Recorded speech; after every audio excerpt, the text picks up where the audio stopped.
Hey everybody, welcome to No Breakaways, your source for all the Zwift racing tips and tricks. We're back, the normal crew. My two favorite people to talk Zwifting with. We have Dr. Jacquie Godby, Trientist 24, Saris the Pro's Closet, Noon Hydration. I've got it right a bunch of times in a row. I almost messed it up again though. Jacquie, how are you? Welcome back. Doing good. Thank you. It's great to be back. I missed a lot of last month because I just started my residency and was working a lot of night shifts. And believe it or not, it is 10,000 times better, to be chilling here with you guys than it is to knowing that I will get off at midnight. Yeah. So, Yeah, we didn't think it could get any worse than us, but turns out midnight is yeah. worse. And of course Jordan Shane, pro cyclist for Elevate Webaplex, Finesse Esports, Peak Form Coaching. Jordan, what is happening? We're preparing. The racing's coming soon. UCI race at the end of August, so we're getting there. It's like full on smoke wildfire season here in British Columbia. So I saw I'm you getting, riding on on Zwift the other day. I was wondering why. yeah, I got the air purifier set up next to the trainer because it's like whatever that scale is where it says, unhealthy, super unhealthy, deadly, like we're right at the top. So Oh, good time. yeah, Yeah. that's I think great. it's like altitude. It's like altitude training, though, right? It reduces the amount of oxygen available, so I should be getting stronger. I You also get the nice chemical irritant effect. So you get to simulate having asthma, get a Yeah, nice little bronchoconstriction in there. I you was, already have asthma. It's an added bonus. So, Yeah. I was gonna say good. I don't think Dr. Godby's gonna let that one go. That is No. that is not Mm-mm, altitude training. We do mm-mm, not condone that. mm-mm. Speaking of that, something I keep meaning to say at the start of every show, we are not sponsored by Zwift or anyone else. We are just people doing this for fun. So none of our takes are Zwift takes or anything like that. But it'd be cool if we were sponsored by Zwift and got tons of money for doing that. What he said. What Yeah, he said. yeah, Not Or- sponsored, but we're open to it. yeah. Hit Yeah, me up. anybody to sponsor us, that'd Li- be great. Literally, an individual, if you give us $10, we will talk about you on air for sure. For like an hour. That's Yeah. our going rate right now. Sponsored by John Doe. Yeah. That's not actually true. It would take more than $10. We're not that cheap. Um, 50, so I want to hear. We haven't been together in a month or something. I was on vacation. Jacquie was busy just saving lives all day long. Jordan probably just riding your bike. I'm not really sure. Uh, Avoiding the wildfires. So Jacquie, tell us what you've been up to this last month. I've seen you like on Zwift at super weird times, giving me ride-ons at very odd times, but I'm riding in the middle of the day. What's been going on?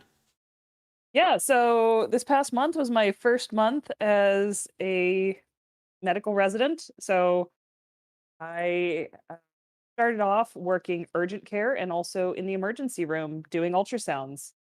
It's a lot of fun, actually.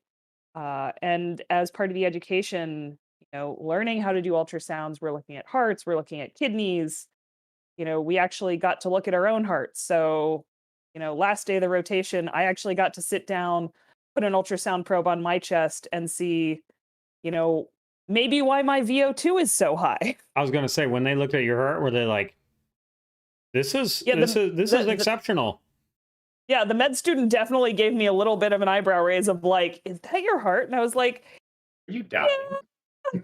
She's like, "Your heart rate." Yeah, we're good. It's fine. The Are you arteries are just that big. One time, when I was getting my wisdom teeth pulled, they put the thing on for your heart rate. This was when I was in high school. My resting heart rate at the time was like 42, and so they were giving me stuff, and it dropped to the point where it flatlined, and like so it Fun. started flat because it flatlined at like 35 because not that many of Yeah, us. yeah. And in the cycling world, everybody's like, "Oh yeah, you're in the 40s, normal," Of but course. like there, and so like it flatlined, and everybody looked at me, and I like looked back at them, and I was just like, "Hey." It was very odd. Yeah. I have a decent story about that too. When I was wrecked in the hospital and had all my broken bones and getting X-rays and scans, that the radiologist who looked at the scan was a cyclist, an avid cyclist. I didn't know him at all. Never met him. Never saw him. But he said he looked at my scan and saw my heart, and he knew I was an endurance athlete. And then he looked up my name and saw who I was, and he came and chatted with me about bike racing. So Nice. yeah, so That's but yeah, awesome.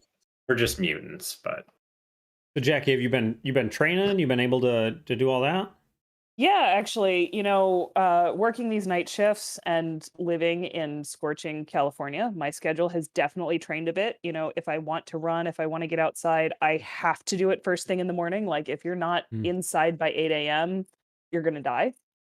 Um, so previously, when I had a little bit more normal schedule, I really liked to do double days, one workout to get me up in the morning. That's my cup of coffee.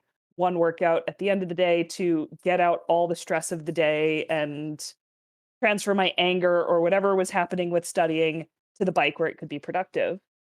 And, switching to these later shifts and eventually when I go on true night shifts where I come home at 7 a.m. in a couple months, I've actually transitioned to more of these longer multi workouts where I'm working out 2, 3 hours in a single go, actually kind of returning to the triathlon sort of two sports in a single workout mentality, sandwiching running and cycling back to back, playing with glycogen depletion, trying to do those sprints, those VO2 efforts after having run 5 miles, and, just playing around with a lot of stuff, seeing what works.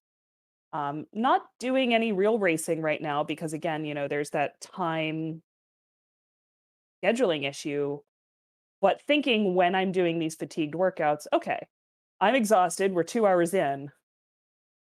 But what do I need to train that next exhausted hill? What do I need to do to train that hill climb? And just kind of keeping that in the back of my mind, um, moving forward. So no pressure, but keeping the idea that I will return to racing in a couple months as motivation to keep the intensity up. nice. Yeah, that's awesome. Well, I'm glad to hear it's going well, and yeah, you guys are settling in and everything. So that's super cool. Jordan, how about you? What you been up to, man? uh, yeah, it's been a decent time. Like we've just been slowly building up to those end of season races. Sort of shifted the peak back. Usually, I seem like I get my best form in like June, so we've been trying to put that backwards because I'll be going August, September, October, November, Mm, and it's worked because seem to be coming on strong. Our province has failed us in terms of racing. Like there's supposed to be a provincial championship next weekend. They didn't get their stuff together. They didn't think COVID would ever end, so they didn't book anything, and so that got canceled and moved, and so hopefully they'll reschedule. But so that's a little disappointing. But somewhere, sometime we'll be racing, and I know the stuff in the U.S. is likely going to happen. I mean, Arkansas doesn't seem to give too much of a crap about COVID, so we'll be going there to race bikes, and wearing masks, I guess, to make sure I can get back into Canada afterwards. So yeah, no, but we'll be ripping, and it's been a long time waiting. I think last year this would have bothered me a lot, or rather it did, like, just pushing stuff back, but I can see it now, and having raced already this year a couple times, it's like, gives you the faith that like, yeah, you're a bike racer and it's going to happen. So pretty pumped actually. nice. Yeah, that's Yeah. awesome. I actually have been racing. So I did my first AutoCat race on Crit City. Nice. Yeah, yeah. I got slotted into C4, which I Seems was low. I was happy with. Yeah. Um, and so it's super interesting, like looking at the different categories and stuff like that. We just talked about AutoCat last week with Kevin, and yeah, it was an interesting thing because there was a person in there with a 4.2 20 minute, and there was a person in there with a 2.3 20 minute. So I don't know. How'd As that go? I wonder who won out of those two. out of those two, the 4 point Whoa. out of those two, the Well, I feel like 4.2. I Yeah. feel like we've had this discussion before, though. Like watts per kilo only tells part of the story, particularly in these crits when you can draft so efficiently and you're not looking at like climbing up the Alp. Yeah. But So I'm not gonna bury the lead too long. Me and my teammate went 1-2 on points, and I got third overall. So Hey, it congrats! was one of the first like races since taking the time off where I was like, I feel good. Damn. Like yeah, like it was one of the first times, and I just hopped in it to do it with my teammates because just like we were talking about last week, the community is so fun. Getting a race with your team is so fun, and I just really met. And it was awesome to have the great result, but it was cool being in C4 because I could attack. Like we did a couple attacks, we did some different stuff. Like I was able to sprint for the primes. It wasn't like this, like, oh well, I'll hang on for dear life and hopefully finish. But yeah, it was super fun. I was at the top end of C4. There ended up being 17 people in the break after it was a 14 lap race. After lap 3, the first preem, it whittled down from, we had 7. It was funny. C1 had 8 people in the race because there was a whole bunch of cool stuff about this. So C1 had 8, then it was like 30, and C4 had 80 people. So it was a huge, Great sizes. yeah. I mean, C1 was like a little low, and I mean, I know they're working on matchmaking to kind of even it out, but also like, I don't want to accidentally get in Kevin's race or Jackie or Jordan's race for that matter. But yeah, it just like it was a ton of people for Crit City, but we dropped about half the field after the first cream lap, and then I put in like a couple digs to try to break the field up because I was like, well, I'm one of the stronger people. Like, might as well have some fun. So that was super awesome. It was just a fantastic time. I loved racing. And then something I didn't realize about Chris City that was super cool. So they're doing all these they're doing all the races around there, right? And so we all finish about the same time. So everybody's cooling down. And I saw like 5 or 6 people I knew, including Kevin, Burchard Hall. And so like we're all chatting after the race about how it went. Like I knew a couple guys in C1, I knew a couple guys in C2, I knew 2 or 3 people in C3, like a bunch of so that was like, I really liked that about Crit City. It was super neat. It was like after a race, and like another amazing thing about Zwift that I hadn't even realized that you wouldn't get outdoors. Everybody can race at once, everybody gets done at once, and then you can like chit chat with all these people you may or may not know after the race about how it went. I will say that's one thing I really miss about, triathlons is sitting in the tent with everybody done with their race, cold beer, cold Gatorade, whatever you have, and just chatting, just being like, we're friends now. We did the same thing. Like, you were my teammate, and but now you're my friend, and we are best friends until the end of today. Yeah. Till the next race. Yeah, no, it was just super cool. It was a great experience. I love Crit City. I absolutely adore Crit City. It's maybe it might be my favorite Zwift. I just Zwift course to race on. And Innsbruck Ring I really like. I'm kind of that kind of rider, but I like that little crit style in Zwift. I think I would like it outdoors too, but it just seemed fun. Yeah, I think they should make more crit courses. Like you can do a lot with. You could even have like different routes on Crit City, like a cut through and different, because you just change the length of the hills and just ever so slightly. And that's an ultimate variety in people. Even as a non-crit guy, I really like Crit City because you just try different things every lap, Or And you like, just check this out. I just came up with this. Obviously, we're off topic again. You have a crit course like Crit City, right? And you can pick, like there's a Y in the road, and you can pick. You can go the longer flat way, or you can go the shorter way up a little hill. choose your own adventure. And then crit. you come back together. Or you have to take a Joker lap every 5 that's laps. what it's called. That's what it's called. It's Joker lap. Yeah, that would be so cool. That would be Pretty so like, oh, this is what I love about the potential of Zwift. I feel like the potential of Zwift is so huge, and virtual cycling. And I was listening to Nowhere Fast actually today, and they were talking about some of this, but the more Zwift can get away from trying to emulate outside racing, and I'm not saying turn it into like a joke cartoon thing, but like the more it can get away from the idea that it needs to exactly emulate outdoor racing, the cooler it's going to be. I personally think. I'm actually going to throw this in there because, again, we are not sponsored by Zwift, so we are not beholden to them. I agree. I really love the crit style, but this is, to me, is actually where RGT as a platform excels. I really think the crit style does better on the RGT platform in the RGT races compared to Zwift because of the forced braking. Mm. And so when you're doing these, really tight laps, last year in the Echelon series, there were some 180s and there was a crit actually in nearly every series. Um, and I think that forced braking really enhances the dynamic of the race. It really enhances, that sort of trial and error of what happens if I try and attack here? What happens if I, hit the brakes here and try to go through this turn? And that was something I really, really enjoyed, that sort of dynamism. And on Zwift, because you don't have that sort of same turn physics, I think you're missing out on some of that, as you said, that fun experimentation and punchiness within crits because, Yeah. you're relying more on line of sight and short hills than you are on factors like wind or turn. Well, Jackie, I told Rick, but I haven't told you yet. We've got Eric Hill agreed to do a come on here sometime in August, so we'll Awesome. talk RTD Well, Yeah. let me check the color map of doom if I can do August. You anytime in can do it. August. Come on, Oh yeah. Jackie. Yes. Maybe we'll Oh, do I'm maybe we'll do midnight when you get off. I need you. I need your supervisor's phone number, Jackie. Just send that along to me. I'll talk to him. I'll clear that schedule right out. Yeah, Yeah. it's So, good. I'm working with kids in August, ooh, so I'll that'll be be with cool. peds. Yeah, lots and lots of helmet education. Nice.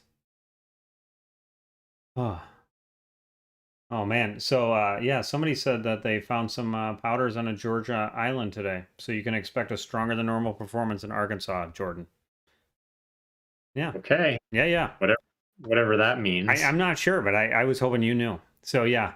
No. So we took a detour. We actually started getting to our Zwift wish list a little bit about. Yeah. So I want to take a break, and I want to recognize that Sarah Gigante, friend of the show, actually got to talk to her, got 40th in the road race in the Olympic, and 11th in the TT, and she came on our goofy little vid podcast and hung out with us and was so cool. And just, we want to say congratulations to Sarah. And we were so rooting for you, and we were so happy to see how well you did. Like how incredible, given what the injuries she outlined and like where she was, even when she talked to us, she was just getting out on the road. And that was only a month or two back. And she ripped 11th in the whole world. An absolutely impressive performance. I mean, when you think about the amount of power that she's putting out, and then again that she's so relatively young. Like this is only the beginning of her career. Like she's got so much more room to improve. And if we're impressed now, just think how impressed we're going to be a couple years from now. Yeah. Yeah. We may have talked to a future Olympic gold medalist. If I had like good graphic skills, I'd put a question mark up there or something. But No yeah, question mark.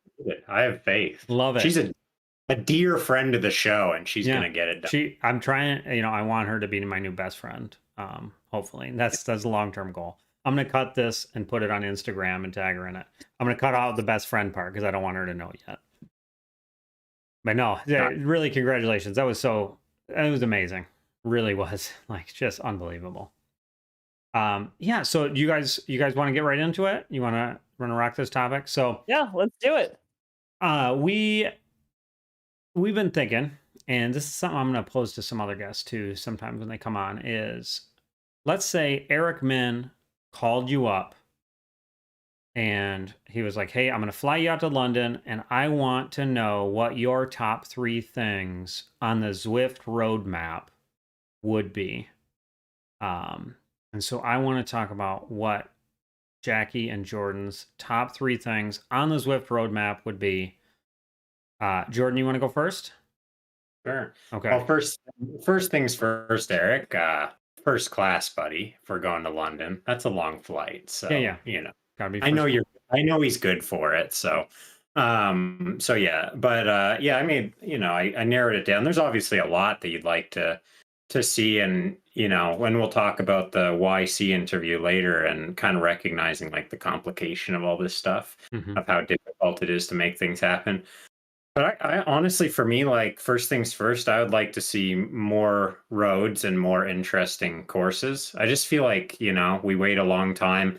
And Japan was okay and like it's sort of interesting, but like, there's still a lot of stuff that like more crit courses, more, variations, and I would just love to see just more. And I feel like every time they add even a few kilometers of road, it's pretty special for everybody. And like YC did talk about in the interview, like how do you appeal to everybody? I think more roads appeals to everybody on there. Hmm. Like Jackie and I are going to the high end of things on Zwift, and I think we both want more roads, and I think the beginner just loves it as well. So, and the graphics too, like they upgraded the graphics this year, and that was cool. Like you can see a lot more stuff and just more with that. Like it's genuinely interesting to look at that stuff. So that's number one. Um, and I think like focusing, like we just talked about, like So the different let me pause real quick. When you say that's number one, is that your number one wish, or are you just naming three? yeah, I didn't rank Okay, them. okay. So Just wanted to check. Just wanted to check. no, I think that's low hanging fruit. I know like developmentally it's difficult to do, but I just feel like that's good appeal. And I think number two is something that we just talked about is like focusing on growing events and the diversity of the different challenges. Like I feel like there's so much room. We maybe we don't need more racing because we got ZRL and we got a ton of racing options on there, but we don't have different racing. Like it's all more or less the same. We end up doing things similarly. They play with cool stuff like the boost and things like that. But I think some of the challenges and events we've talked about, like the relays and like, Joker laps, some of this stuff could appeal to everyone again. And this was a focus I made, like, of the whole thing is like, how do you make something that appeals to everybody at once? Because if you got three things, they should be pretty universal. And I feel like if you grow that in the right way, it's not developmentally so heavy to do. It's kind of just ideas based and sort of like formatting based. Like, yeah, let's see some relays and some different challenges. And people with an FTP of 1 watt per kilo might enjoy a relay just as much as someone with 6 watts a kilo because it's cool. It's like, I've never done a relay in my cycling career. So that'd be interesting. And I feel like and maybe you can earn different things for doing these challenges, and we don't have to call them races because they're not really races. They're something entirely different. So more of that, and the third thing is a little broader, but just like making things work. Like we talk about the draft, and like I just wish they would stop messing around with stuff like that, and like can they have this wealth of knowledge and input from the community, and I feel like oftentimes they listen to the masses or the noisiest parts of the masses when making upgrades. Like, we need to change this about the draft. I feel like there's so many experts that ride Zwift and no drafting and no physics and no racing and no riding. Like, if we could just funnel that intelligence down and make something work, I feel like that's pretty central. And there's other things like that, where you run into where Zwift just doesn't work that well in certain capacities and it takes a long time to fix it. I just feel like that stuff just needs to be bang, bang, bang, like any other video game, really. Like I don't go on Gran Turismo and be like, man, I wish that worked, and I'll wait another 12 months for it to do so. Like, no, it's just like I've never had a problem on those games because they work and they know. And I can think the Gran Turismo, I think about that a lot because I'm, a bit of an addict for driving simulators and stuff. But like the physics on those are so perfect. And they have been since the 90s. They've been Yeah. taking these cars and perfectly mapping them so that they perform, and drafting and all the rest of it. And it's like, so that's possible. So why don't we just buckle down and make it happen? Like bike racing is actually pretty simple compared to 1,000 horsepower F1 cars. So like I just would like that stuff to work. And I guess that's probably the biggest item, the hardest item. But that's my three. I think the more roads, more different event challenges, and making the simple central stuff work. I like it. I like it. All right, Jackie, you want to go next, or you want me to go next? No, I'll go next, and I Okay. will try to make it not sound like an exact repeat of what Jordan just said.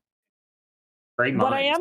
I am gonna let my triathlete show a little bit, and it'll be real obvious as soon as I drop my number one point.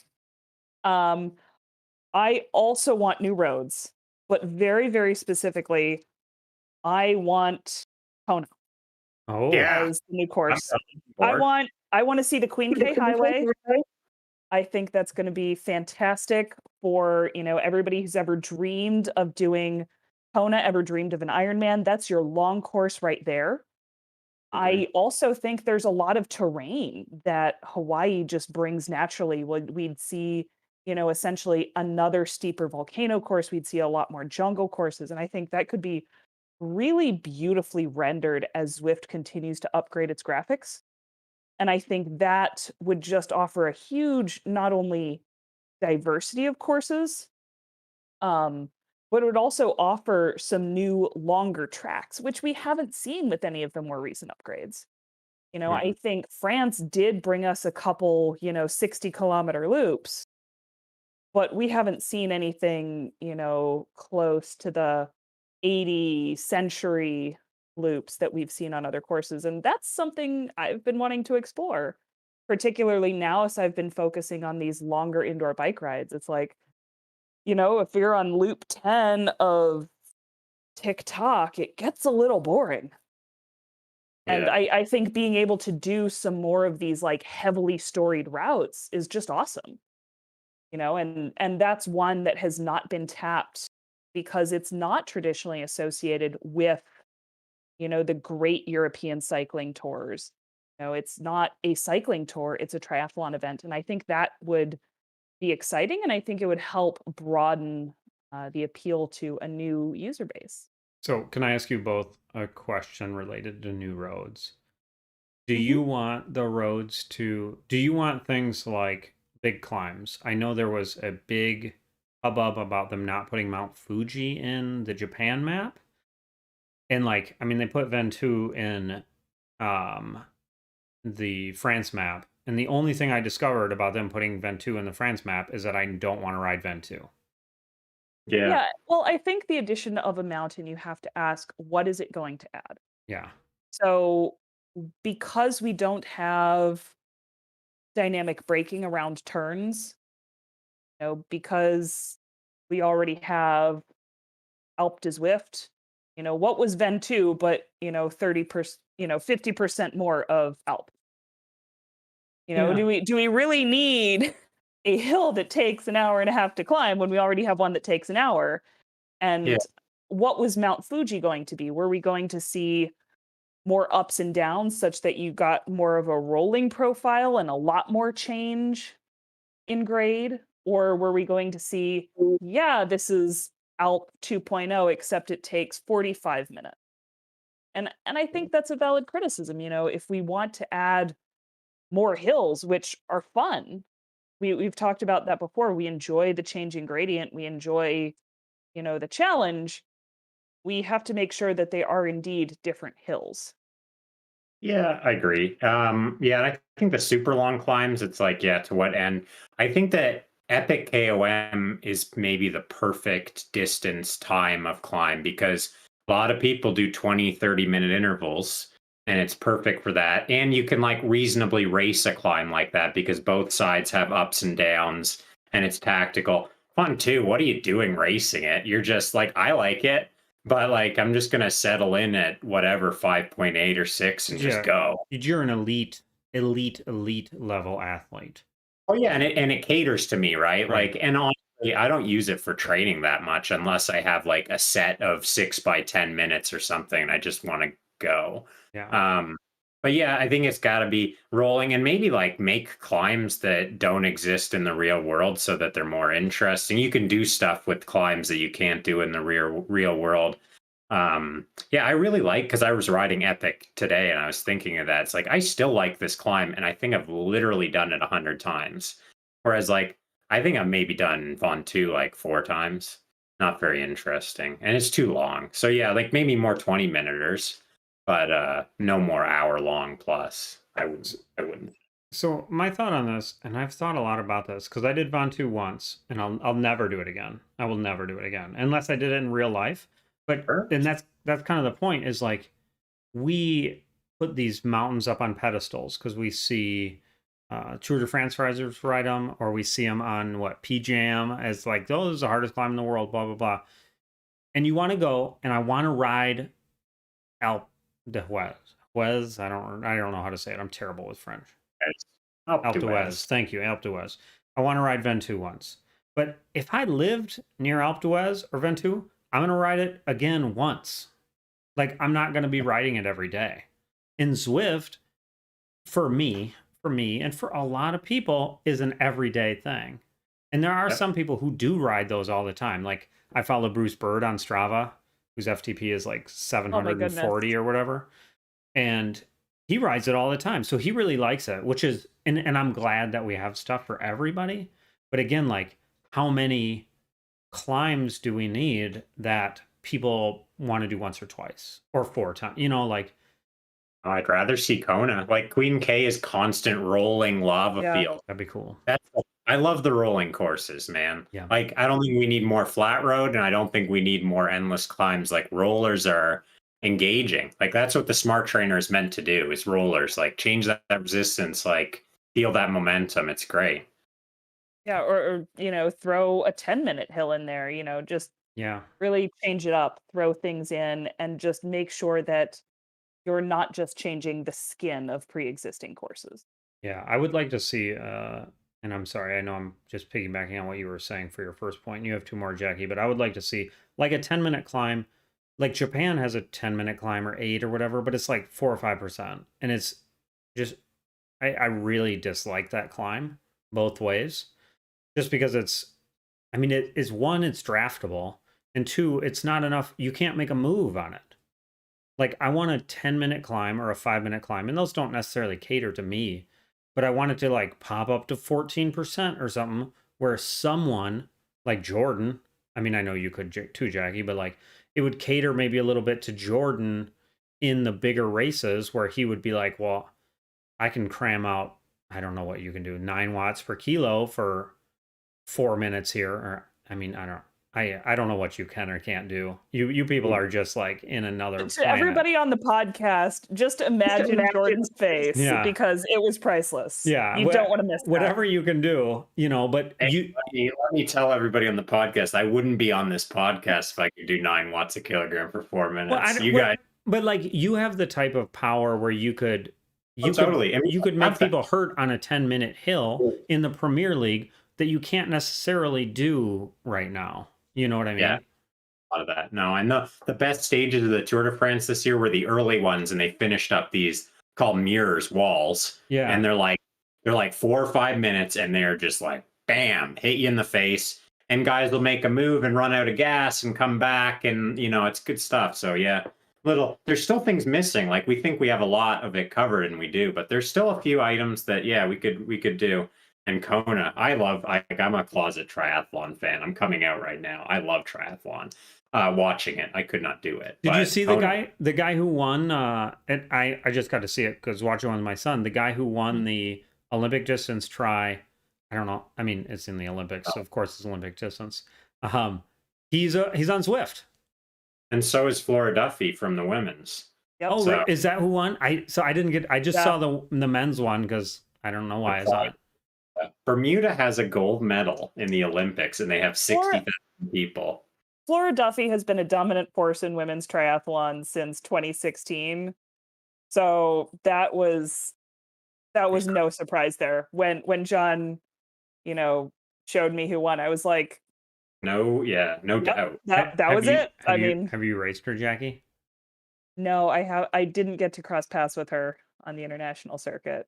Okay. She really stuck to the ITU circuit, and I was not able to travel internationally to race like that. So yeah, brief digression here, but I swear it's relevant to bike racing.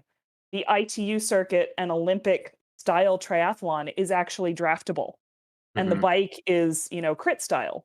Yeah, it's technical. Whereas, yeah, very, very technical, and there were actually some crashes on the bike this year, which made it interesting. So it was raining on the women's course. Since you are a super hardcore triathlete, why in a draft style triathlon did they have aero bars on? They don't. So all the dudes did. Bars are for the other stuff. They did. All the dudes did, or most of them. I'll show my true triathlon fandom here. The rule is, and the ITU, that the aero bars cannot extend past the shifters of the road bike, so that they're these little shorties. And so you use those so that you can make breakaways and stuff. And it's dangerous. I feel like I hate when I see them drafting in the air, little aero Yeah. bars, but they're allowed. And like most times, you don't see them used a lot. But if somebody gets off the front, they're in those little aero bars and motoring. So it's quite an interesting little hybrid sport, actually, with that. Yeah. It's very interesting. And yeah, they're basically elbow rests, and they were only allowed because people put their elbows there anyway, and how are you gonna like Yeah. rule that out? Okay. Um Okay. yeah, but that is Olympic style, more crit style versus Ironman non-draft legal, which is what I did, which is stay the hell away from me. Drafting is penalized heavily. So that's a very different style racing, and that's where you get those long arrow bars, like why would I put my hands on my brakes? I'm not stopping for 60 miles. By the way, again, a digression, and I know I just keep interrupting your list, Jackie, and I want to hear the God, rest you're of it. good. When you Yeah. posted that picture on Instagram of how you did the rubber bands, that was nothing like I was picturing when you were telling me about it on the show. What were you picturing? I Now I don't want to know. now I had no I was like looking at it and I thought you like somehow tied it to your water bottle case like right next the way you did it made sense and the way I was because the way I was thinking of it I was like I don't know how this works. Like I was like that makes no sense to me. But yeah, it was very interesting and I learned something. So if I ever do a triathlon, I can look like a pro until I actually start paddling. Well, then you'll look even better because you know what to do on a bike. Yeah, yeah, yeah. Yeah, maybe until I start running or swimming. Or you start swimming. I think it'll Like be. you've got I you've was a got I was running a covered swimmer. too, I so was there's a the swimmer. swim. I swam for 7 years when I growing up. So Our- so where's the downside here? You swam, you did running in college, and now you bike a ton. Like you're set up. You got So to do it, when man. I did my first triathlon, I was good at the outside too. no, So like there was like 300 people. I was 12th in the swim. I was second in the run, but I was out of the 300 people, I was like 257th in the bike. So yeah. yeah, And now if I run, I get hurt. So me too. yeah. Yep. Okay, Jackie, Yep. let's get to the rest of your list. I'm sorry. We All right. take a lot So of yeah. number one, I want to see Kona. I want to see the Queen K Highway. Number two, I really want to see some sort of dynamic braking or enforced braking around turns, some sort of friction penalty. I Mm. think that's going to give us punchier, more exciting races. And I think you can either do that under the guise of this is real world physics, or do it under the guise of if you don't slow down, your avatar would crash and that's a time penalty. I think either would be interesting to play with. And like Jordan said, Zwift is a great sandbox for experimentation. We can try, we can see what works. It can be in community leagues. I mean, even Zwift Premier League, I think, is a great experimental sandbox. Be so fun. Yeah, that'd be Yeah. great if they did that. I Yeah. don't Like, think it wouldn't favor me at all, but I would love it. I just love the technique yeah. of Oh, your avatar crashed. You have a 30-second time penalty as they have to, like, get up. it. Ooped. Anything to add more skill to the game, I and agree. I think is a positive. Yeah. And anything like that mental engagement, I think, benefits everybody because that, like, numerous studies have shown mental engagement decreases perceived exertion for exercise. So anytime you engage the mind, even if it's listening to music while you ride, if it's, having that pink water bottle, that gets you to work out more. And ultimately, for most of the people that use Zwift, fitness is the goal. So if we Yep. can get something to generate more engagement, to generate more excitement, we get more fitness, goal achieved. Bam. So that's what I would love. I want to see some sort of enforcement on braking, whether it's automatic or skill based, just gauging those turns themselves. Love it. Number 3. Number three, I I can't go back to another course that I want to see. Um, so this is another one, and it actually kind of loops back to what we were talking about. Number one, we see a lot of these courses either on the tour, we see them when we're watching UCI, and we kind of build these images of mountains and places in our mind. And, Zwift has really done that for me. And so this was actually something I was talking about with John is someday we'd love to go do these courses in real life. You know, the Alpe d'Huez has always been a destination, but now having raced Richmond so much, you know, I'd actually love to go there and see if I had the chance to do some of these races.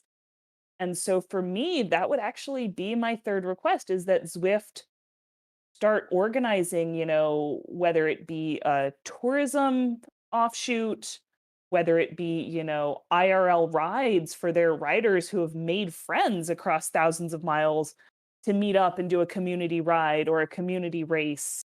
Again, just focusing on fitness and the community and having fun.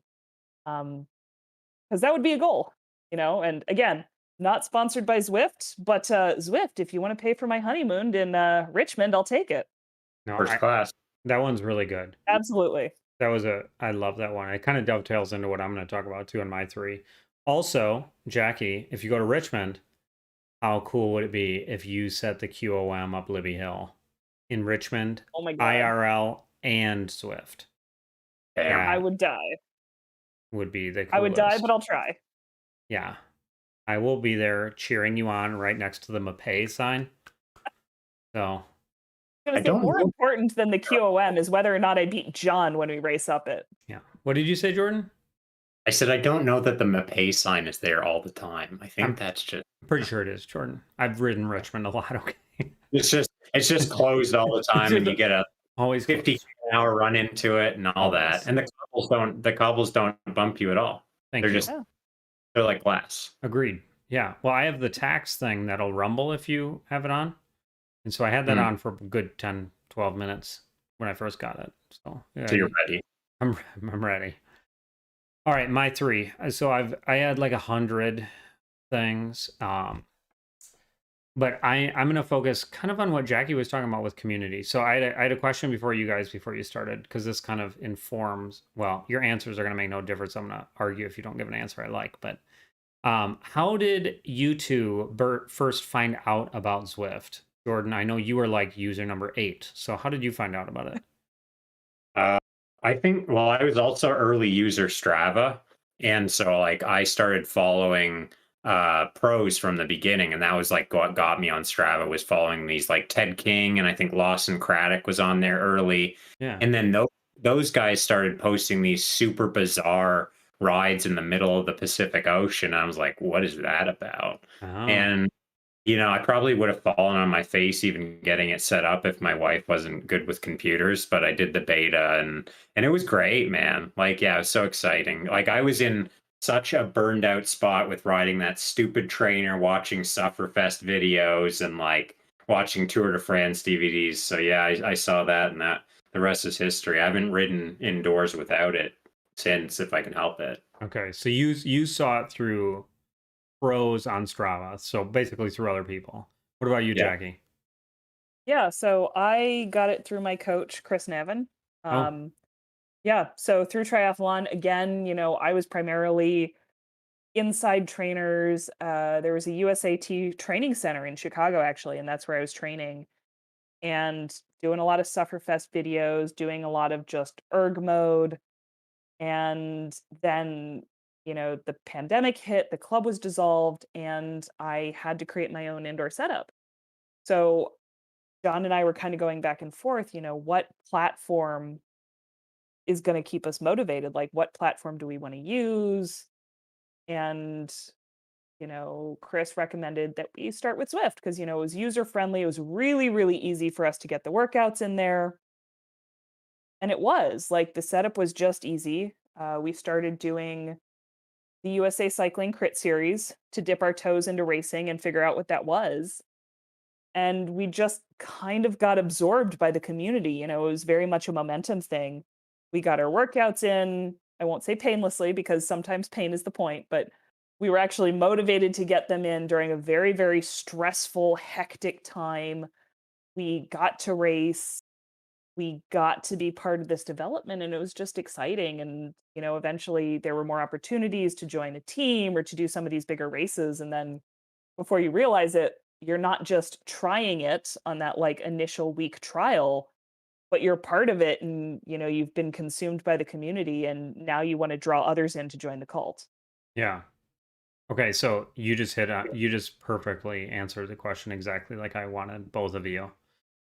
So I got in through, I saw this dude that I know, who I followed on Strava, who I used to run with, posting all these Zwift things, and he was like, "Oh, I got third in this race," and I was like, "Nick," and I mean, he's a really good rider. You've ridden against him, Jordan. Nick Hurd, I don't know, from Cryogen. He's really, Yep. really good. Um, he's really good at every single sport he ever tries. But anyways, um, he's like, "Oh, I had a crappy run today," and he's like, "Oh, I did bad at Bix 7, and he averaged 5:25 for 7 miles." I'm like, "Oh, away, Nick." He's a great guy, like super nice. Anyways, so I found out it was for him, and because I was like, "Dude, what are you doing? What is this?" Because I was like doing Sufferfest, and I bought like 2 of the videos, and I was doing them over and over again, or like watching Captain America on Netflix for the millionth time or whatever. And I was like, "Yeah, this looks cool, and I want to compete." And then it was awesome, and I loved it. And so I've gotten 3 people, at minimum 3 people on Zwift. And I bet, you guys have talked to other people and got. So my biggest thing was Zwift, and where everything that I want comes from, and it's selfish from no breakaways and from what I want. But I love the racing aspect of it. I think the group rides are awesome, and I do them and I love them. But like, I think Zwift needs to focus on the existing hardcore user base, because even though they're like only 20% of people race, I think they said, like, I bet you those 20% of people are the 80 or 90% of the total time on Zwift.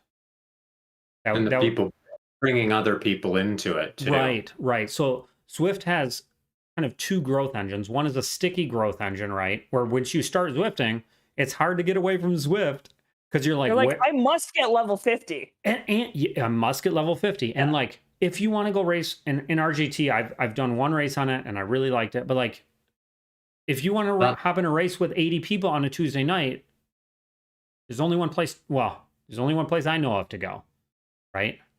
And and so they have this sticky growth engine where you kind of stay with it, right? But then they have this viral growth engine where you tell people about it, because the more people that get on, the more fun it is for all of us. And it's just legit fun competing. So I think Zwift has to focus. And if I'm putting together the roadmap, it's both selfish, and I think what they should do is focus on that hardcore existing user base, and that's how you grow the base. I really firmly believe that, and I know they want lots and lots and lots of new users, and that's why they got 750 million. But I think the way you're going to get lots and lots of new users is through focusing on that hardcore user base. I am going to start off, and I bet you Ian in the chat is going to give me a hard time about this. I actually don't care about new roads. That's like very low on my list of what I would want, because I feel like I would love to see Kona. I would love to see like a 10-minute hill. There's lots of stuff I would love to see. But like, for me, if you want to, like, the things I would want are on that hardcore user base, which maybe that's new roads, because you guys are both hardcore. So, but here's the things I would want. And this is in order, I think. You could persuade me otherwise. Number 1, implement in-game team functionality and kit distribution, right? The hardcore user base, we're all on teams. Is terrible. We've been trying to get kits for 2 of our guys on the draft team. Draft team is one of the oldest, most established teams in the entire game. We've been trying to get kits for 2 guys for 8 months. 8 months. So, I mean, there's been 20, 30 emails. There's just like anyways. Okay. You could have sewed them yourself by now. For real. Like, I could have made them in Microsoft Paint. Like, so in-game team functionality would be amazing. Like, bring this in the game. Don't have it on Zwift Power, because it's ridiculous. I shouldn't have to bracket draft around my name when I race for draft. It should just there should just be a little thing for draft. and anybody associated with the draft team should get the kit. And if I leave the draft team, I lose the kit. Then they don't have to worry about like, oh, this person left the team and they're riding around with draft and they're saying things we don't want them to say. And like, nope, you just don't associate it. You know what I mean? I think that look at how many people are in teams. There was 13,000 people in the first ZRL season. So that's some percentage of the people on teams, maybe 50%. You know, there's on the third party weird app team thing on Zwift Power. Like there are so many people that would love that. And I know they rolled that out initially, but that would be my number one thing, to start building this community in game. And there's an amazing Zwift community outside the game that I think they need to embrace much more than they have, for sure. You know, I mean, we're sitting here on a Thursday night talking about Zwift. Like, I think you need to embrace that side. So everything kind of goes to that. The number two thing I'd want is the matchmaking, which I know they're working on, but getting races. So like we talked a little bit about how there were only 8 people in C1, but like just kind of matching people up in races where you can jump in and join a race and you'll get matched with a bunch of people that are close to you. I think would be awesome. Although I could be dissuaded from that one being important because the categories are fine too. Like I don't have a problem with them. I think that goes right along with what we've been saying about experimentation and innovation. Like, give it a shot. Let's see if it works. Let's see if this, you know, gives us better racing and gives us bigger cats. Yeah. But if not, we have to have the flexibility to go back. And that's the one interesting thing that Jordan said that I both agree with and disagree with, because you're talking about just make it right, like the bug fixes and stuff. I don't ever care that they put a bug in the game as long as they're moving things forward and they fix it. Like I don't want a bug where like drafting right now to me is a giant bug. Fix it. Yeah, but like people are like, oh my, the shadows were spinning funny. Oh, I don't care about that. And I was like, don't spend any time fixing that. Like I don't. It looks dumb, but like just go back, or it's harder than that, right? Your wife would yell at me, Jordan, if I said that. My wife would too. She's on a computer, so. But like, if there's bugs, as long as you're moving the things forward, like the important things, that I'm fine with it. I'm fine with there being problems, even if I lose some fit files and stuff, which would drive me crazy. But like, my point is to central things like drafting, right? The peripheral stuff, like people bitch on that on the forums all the time. I do not care at all. Like, if you give me one more picture of your guy running through a tree, like, who cares, man? Yeah. I'm going to be honest. I'm paying most of the attention to Netflix anyway. Like, yeah. Or to listen to this podcast, for example. Yeah. Or her Disney death metal mix. That's a good mix. And number 3, and this one is probably really selfish, but I think it goes to expanding Zwift's bounds. I want user event creation. And I want it so you can start to create any event you want. You can have different start points and things. So when we create the match races, it takes us weeks to get those set up. And a lot of correspondence with Zwift. It's really difficult to do, which is why we don't do more of it. But those match races are so cool. And the thing about Zwift is you can do almost anything, like we've talked about a million times. But right now it's really hard. But if Zwift doesn't want to take the time to maybe try to figure out all the formats, the relay, the match races, and I don't blame them that they don't want to do that.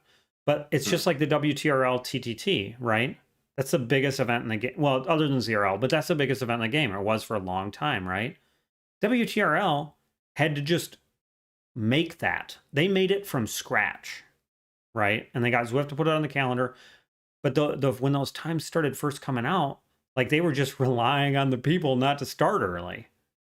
Yeah. And that's where like, and once something gains traction like that, Zwift needs to take that and pull it in. There's no excuse for not having a TTT module right now. None.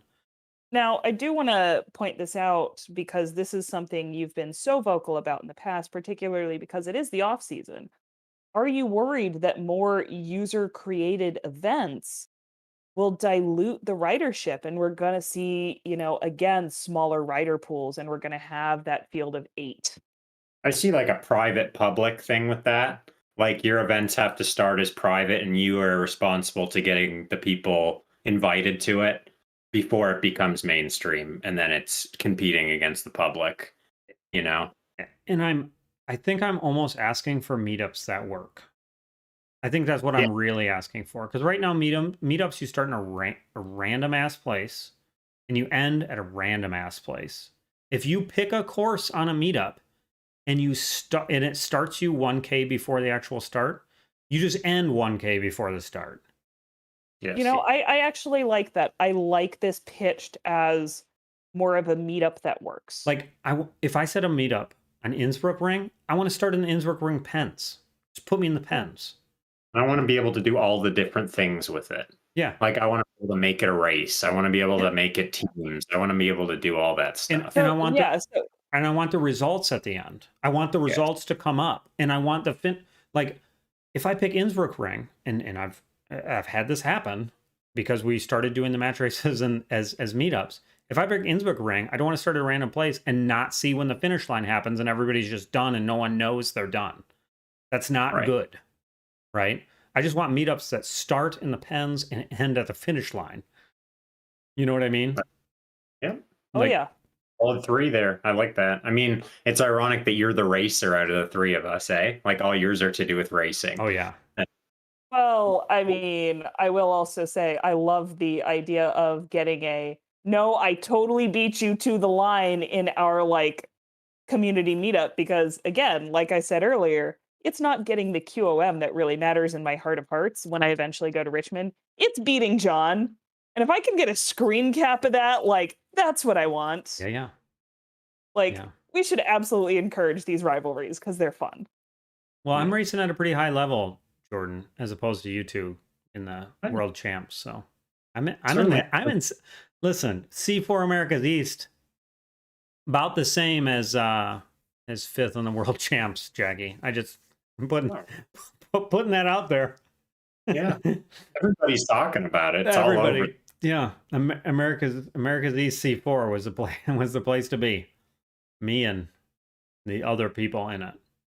So no, obviously that is a complete joke, and it is kind of ironic. But I think that's the other thing about it is you two are both. I mean, Jordan, you race on the roads. That's your literal profession. Jackie, you guys are such high level racers in a lot of different realms that you can probably get your fix in a lot of places. I'm a 40-year-old dad of 2 who I cannot. Well, my wife is wonderful. I could go to a race on the weekends, but I'm not going to spend 6 hours going to a race and miss an entire. So if I'm going to race, it's going to be right here. It's going to be my bedroom's right above us. I'm going to walk down, put on my shorts, Jordan, and I'm gonna. You knew it was coming at some point, and I'm gonna race. So it is truly important. Racing is the most important part of Zwift to me, for sure, 100%. Yeah, and I think that's absolutely important. If the goal of Zwift is to get fitness, we have to recognize that racing is a massive motivator. I want my feuds, I want my nemesis, I want that excitement that pushes me just that little bit closer towards the edge. And I think you said exactly, racing is your fix. What can Zwift do to hook us up? Yeah. And I don't think I think it's non-trivial in terms of the business of Zwift. It's not an add-on, it's not a little annex to Zwift. I kind of think, and I don't think they've quite harnessed this yet, but I kind of think it could be the viral, as you said, the viral engine that grows Zwift to its ultimate form, because you have 13,000 riders. Nowhere else in the world do you have 13,000 riders interacting week after week in all these different formats. If you think of it in a viral term, and I'm not a doctor, but I think that, once you start changing it up and experimenting and making these mutations to these events, you can just run through all these permutations a million times and see what works and what's exciting, and people are going to talk about it. Yeah. And it's going to be, it would be so cool. It could grow so much faster than anything in real life, And you so know? I was just going back and forth with a guy on Instagram who hopefully will end up coming on the show. Um, he's on the next team. Super cool dude. But we were going back and forth on Instagram talking about stuff, and he brought up he brought up worlds, and then he brought up nationals, and he's like, I don't know why we're not having nationals. If you did nationals with age groups as well, okay, let's just talk about the US, Yes, and it would please. be Let's the do it. I'm sold. it would be the most attended bike race other than like the huge Grand Fondos or Ragbri. It'd be the most attended bike race in the country. In the world. I mean, it would be easily, right? You know why? Weekend, I'm not gonna go to Utah, I think where it is, and race in. I mean, I won't even go 30 minutes away because I have to spend 3 hours there. I'm sure as hell not gonna go to Utah to race because I mean, I don't race outside, but like if I can walk down here and I can race, 300, 500 other 40 to 49-year-old dudes or whatever. I don't know the age group category, dudes or women. I don't care who I race, but like, I'll do it. I'll Race your 100%. children. Yeah, I will race children 100%. If they're between 30 and 39, I'll race children.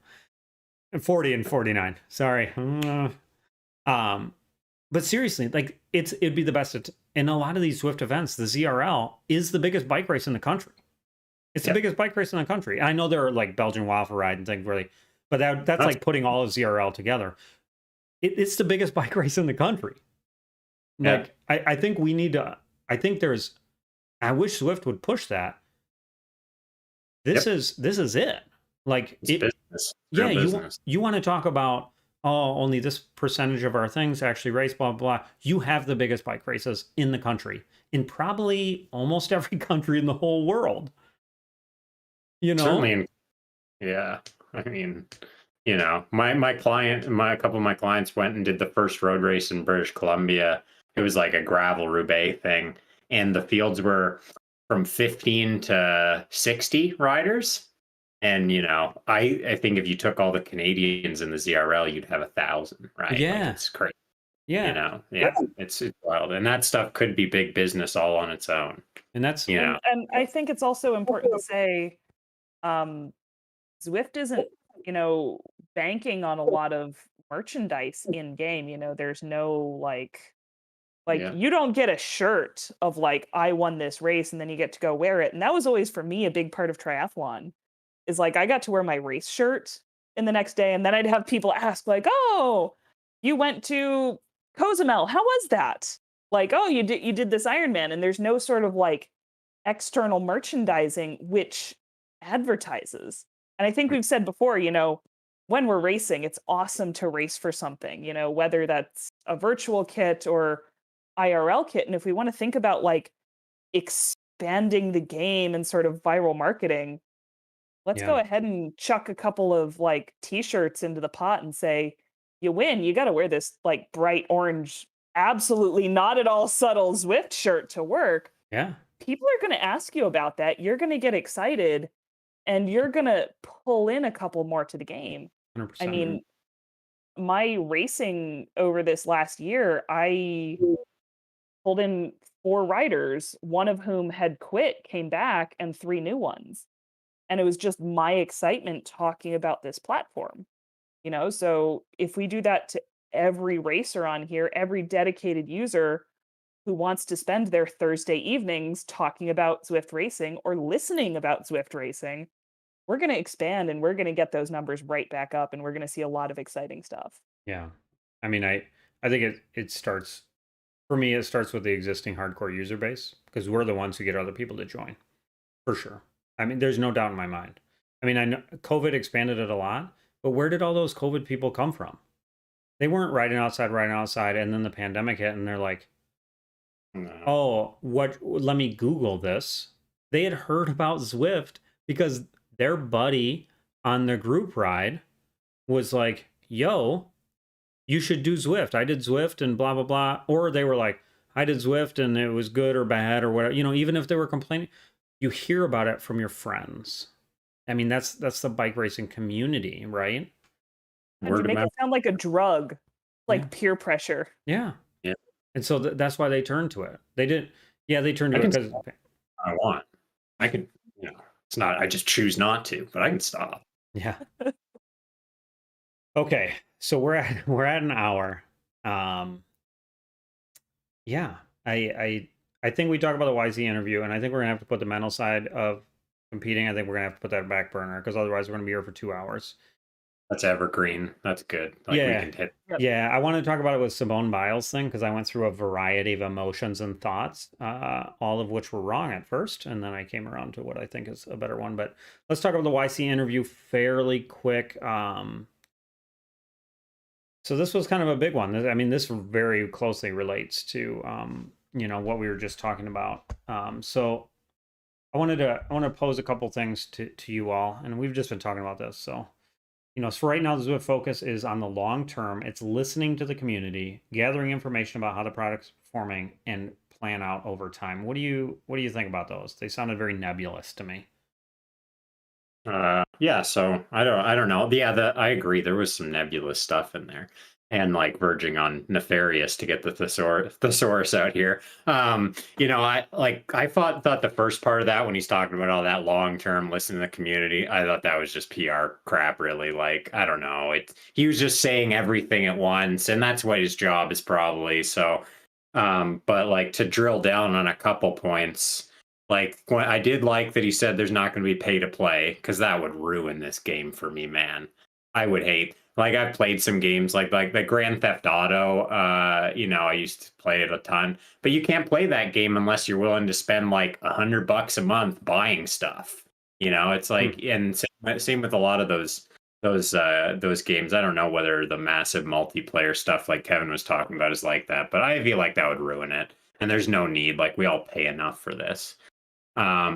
So that, and then the whole thing about the hardware, I thought was where it verged on nefarious.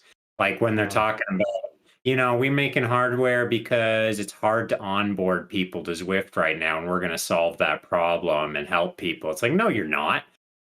Because it's not that hard to onboard people because look at the growth of your platform. It's everywhere. Eric Schlange will sort you out. Look on the website, step by step. It's easy.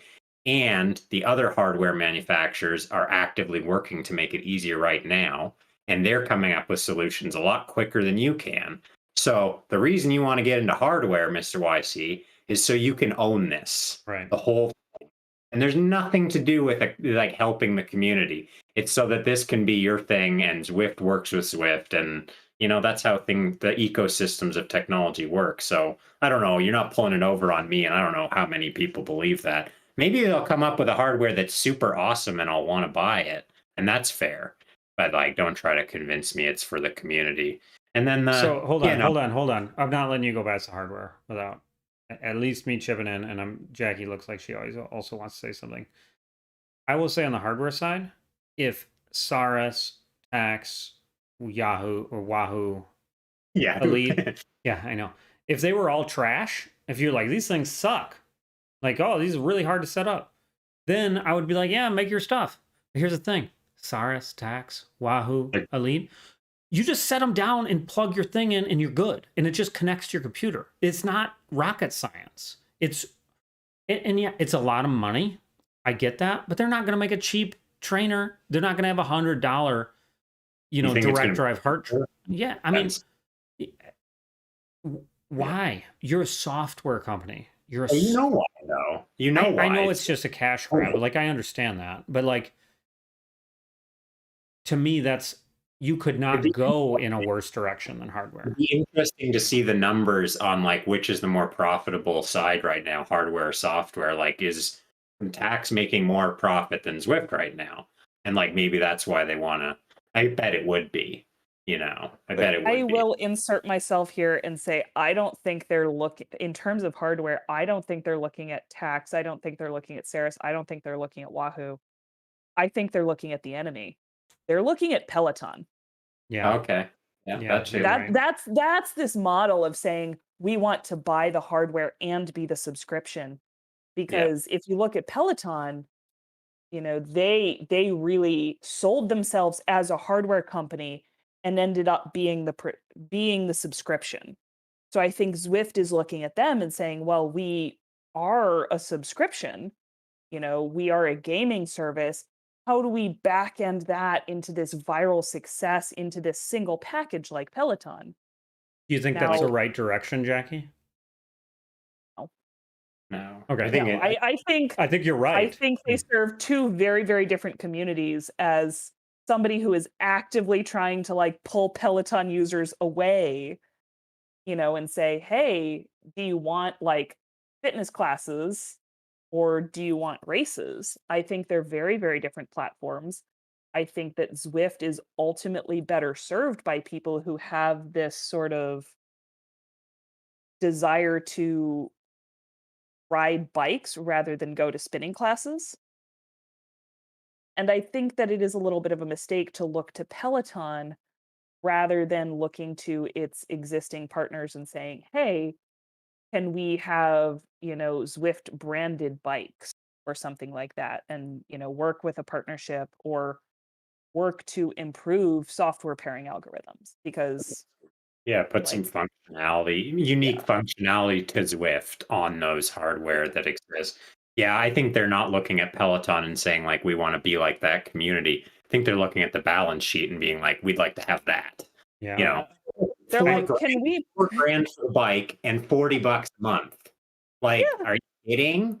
Like 40 bucks a month? And you don't even have it's just a video, right? It's just yeah, like go, push-ups. Like I get it. It's cool for that audience, but It's it's also wonderful. Yeah. it's a homogeneous audience too. It's rich people like that, Zwift appeals. You can still get a $300 trainer and do Zwift. And like, I think Peloton, you got to be in a I couldn't afford Peloton. I couldn't justify that. If that's what Zwift cost, I would shut it down all summer. Like if, and I'd be like, what, $4,000 bike, man. That's crazy. And you can't take it with you. You can't like, it's difficult. It's not the same. So I don't know. I don't think very many communities benefit from having like an autocratic control of the whole thing. And that's what if they own the hardware, that's what it would be. You'd be a Zwift, everything, And right? I just I see this as being like such a huge mistake because right now the biggest teams in the game, right? The most known games or most known teams like Hino and people like that, but Saris, the Pros Closet, Saris, Gareth, right? yeah, And the Pros Closet, so a trainer company and a used bike company. I'm sure you would say that better because but Yeah, pretty Canyon, young. Canyon, a yeah, bike pre-owned, thank you. Canyon, super, super duper well known, right? You have some of your biggest supporters are these people yeah. that And you're trying to Garmin take out of business. Garmin gave the TAC X's for the UCI World Championships. Right. And that's so Like, like what are you trying to get out of this? Like what are you're alienating everyone. And you know what's going to end up happening? Someone is going to say they're going to listen to our podcast or they're listening right now and they're going to say I bet you these people are right. If Zwift is doing this, I'll just make a competitor that is just geared towards this hardcore group. And Well, I'd be on. I wouldn't like right now. It's like RGT is like a leap for me, but I'd be on RGT in a second if Zwift came out and said, "Oh, you got yeah, your tax. It doesn't work anymore, or it yeah, doesn't work well." I'd be over there in a I second. just yeah, leave. yep. And I would have to agree. and here's the thing. We're the hardest core people. We are the stickiest of sticky people for them. We are literally sitting here making a podcast about it. Right? I mean like and 6 years. we're all like, no, we're gonna leave right away if this happens. Like I don't intend to buy Zwift hardware. Why would I? Yeah. So I think that's a huge issue. Um and one thing he said, like casual versus hardcore users, it doesn't have to be one or the other. Kind of Yeah. does, I think. I think Zwift is just a hardcore user thing. But eventually, when we were talking with Kevin last week about those World of Warcraft type games, it's like those are successful with hardcore users. You don't play those casually. And like you don't really do road cycling that casually either. It's kind of like a performance-based sport. You can mountain bike casually, but I don't know, you don't road bike. It's about fitness and progression, right? That's what it's about. So I will actually diverge from you guys on this one and agree a little bit more with YC and say I really don't think you have to choose. I think we need to improve the algorithms for self-sorting, like we said earlier. Yeah. Um, but one thing I like about Zwift, particularly as I'm looking towards my own future in like 5, 10 years, once it's like, oh, I had to take a year off because I was doing surgery for a year and just had no time, is I think a key part of retention is making sure that it's not intimidating, Oh, we don't and want. saying like, yeah, like you can come, you can be a casual cyclist. If you're 7 months pregnant, hop on a bike. There's still a race, there's still a category for you, there's still a space where you can get a workout and you can come back, you cannot, you can have kids unplug your trainer in the middle of it, and that's fine. And I Yeah. don't think that has to detract from the experience of people who want these, you know, century road races that we've also been advocating for on this same channel. You're right. Important to distinguish maybe between hardcore in the fact that like you train hard, you race hard, it's all out, it's high performance, and hardcore in the fact that you're fully engaged in this product. Yeah, Because we that's talked about it when we were doing those team interviews, these teams, I would say they're all hardcore users, but maybe their FTP is 1.5 watts a kilo and they just do group rides, but they are fully engaged. They know Zwift, they know the roads, they know, and that's a hardcore user to me. So like, and I think most of them become that. If you like Swift, like you become somewhat of a hardcore user. Like I yeah. don't casual.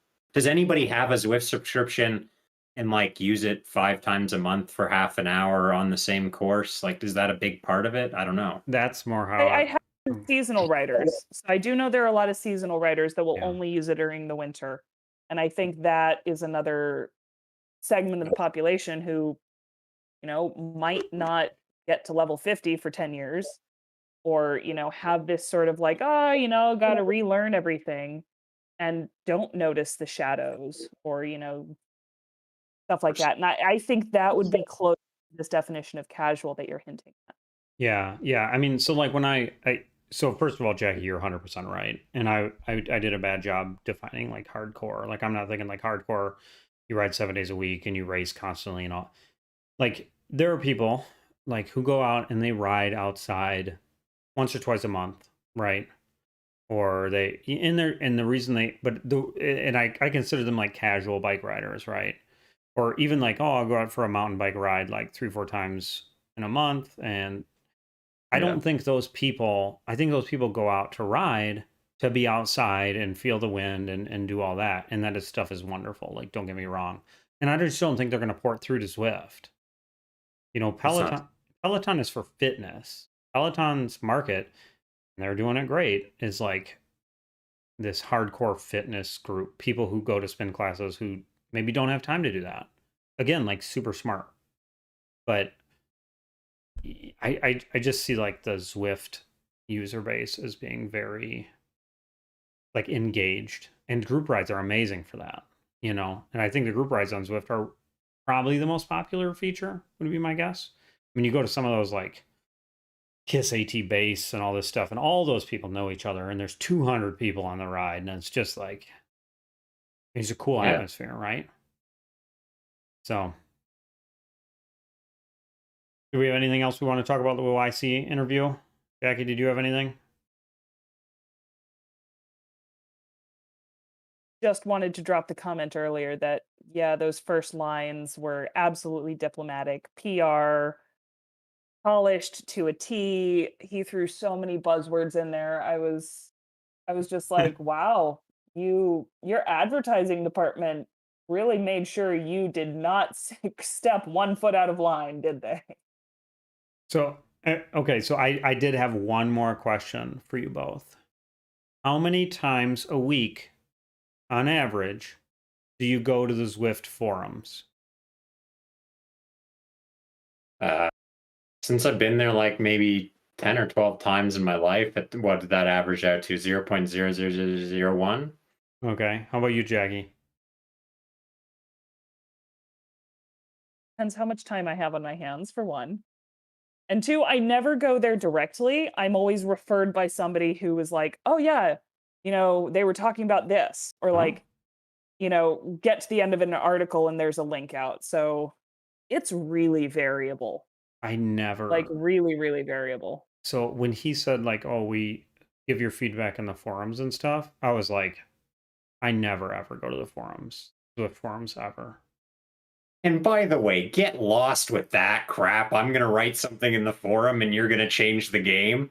Like, how do you know? I could be certifiably crazy, right? Like, I don't get that's not smart. Go to experts Oh, on the game. well, how about this? How about this?